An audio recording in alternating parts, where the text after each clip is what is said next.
Two members of the staff of Representative Gerry Connolly were hospitalized just yesterday after an assailant attacked them with a baseball bat, according to the Virginia congressman as well as law enforcement. And since then, more details have come out about the attacker, the situation, what we think possibly could have been the motivation. We're gonna jump into all that.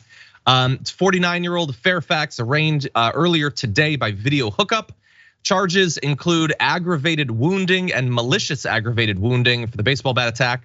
They also include a misdemeanor hate crime charge and a felony count of destroying property. The hate crime charge might be linked to the fact that supposedly he had asked if someone was white before launching the attack. That potentially is the explanation for that. Not entirely sure. But the father of the suspect told the Washington Post his son was diagnosed with schizophrenia and has dealt with mental illness since his late teens. He told the Post that he had been trying to pursue mental health care for his son, but has suffered a number of difficulties in that. Representative Connolly says that both members of my team were transferred to the hospital with non-life-threatening injuries. Right now, our focus is on ensuring they're receiving the care that they need. And he went on to say, and this is another one of the updates, I have no reason to believe that his motivation, the attacker, was politically motivated, but it is possible that the sort of toxic political environment we all live in, set him off. And I would just hope all of us could take a little time off to be careful about what we say and how we say it. By the way, one of those who were attacked is an intern who was on her first day on the job.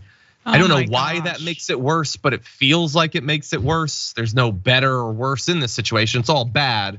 But anyway, it appears at this point that they're at least saying it was not a political attack. Very responsible of Gerry Connolly's office to do that. We know how, down in Florida, they took what appeared to be just a random act of violence and tried to pretend that it was an Antifa war on Republicans or something. So I like that they're being responsible and pacing this, I think, appropriately. Emma, what do you think about that? Yeah, I agree with that. I think we have to be incredibly careful when covering some of these stories because there's a knee-jerk reaction to think, okay, there's gonna be some motivation behind this that is political, and sometimes it's not the case. Sometimes it's just the fact that we live in a incredibly cruel, callous society that has decided we should privatize healthcare in this country, that we should privatize our housing system so much that there are people who don't have the ability to afford to live indoors, they're unhoused. And at least I can see that in urban centers like New York, it creates an incredibly horrific mental health crisis situation where people are just left to die. But if Republicans talk about this in the wake of mass shootings, mental health, that's what we need to deal with, not guns, of course. But they don't actually want to deal with mental health. What would help mental health in this country is not just awareness, it would be Medicare for all, socialized healthcare, providing that for people so they can see counseling, get medication.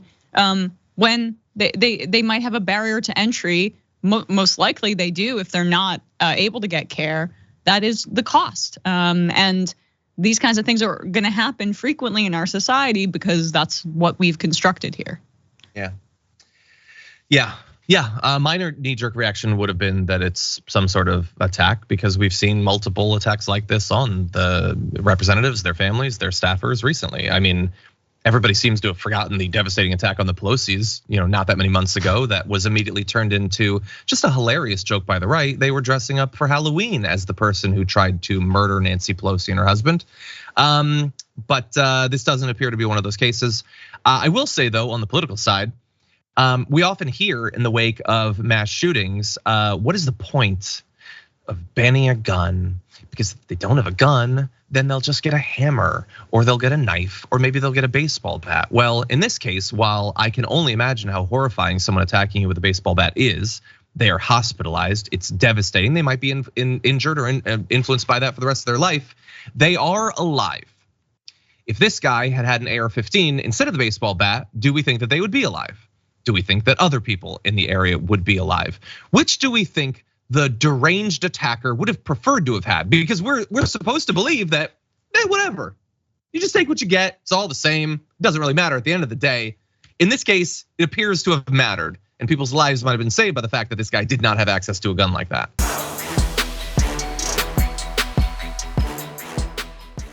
Check out the Damage Report podcast each day, wherever you get your podcasts, whether Pocket Casts or Stitcher or iTunes.